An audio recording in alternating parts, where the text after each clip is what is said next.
Indian horseshoe craft गोटे seminar आयोजन करिसेंती। हमर पृथ्वी रे देखा जाउथिबा चारिटा स्पेसीज हॉर्सशू क्राफ्ट मध्यरु आम भारतर उपकूल रे दुईटा स्पेसीज देखा जाउछंती एवं भाग्य को से दुईटा स्पेसीज हमर भद्रक एवं बालेश्वर कोस्ट रे अवेलेबल अछि।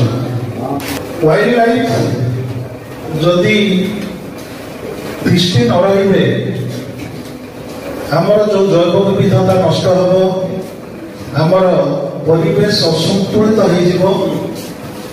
एवं तार परिणाम आमको ही भोगवाक पड़े।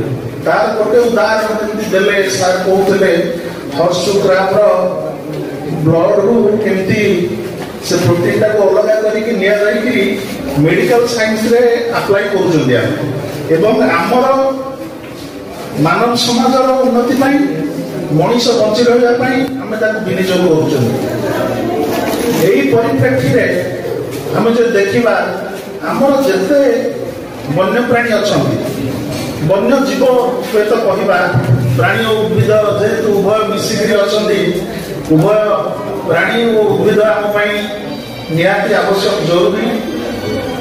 तेणु जिते वन्यजीव अच्छा समस्त आम परिवेश संतुलन रक्षा करने एवं मानव समाज को दीर्घ दिन धरी भूपृष्ठ दृष्टि रहा जो अवदान सेटा निहाती अपरिहार्य।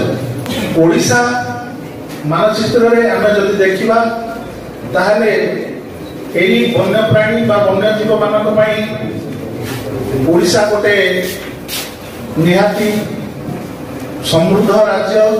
एठी बहु संख्या आम वन्यप्राणी अच्छा बहु स्पेसीज वन्यप्राणी अच्छा एवं तांकर सुरक्षा एवं संरक्षण पई आम सरकार विभिन्न पदक्षेप नहीं।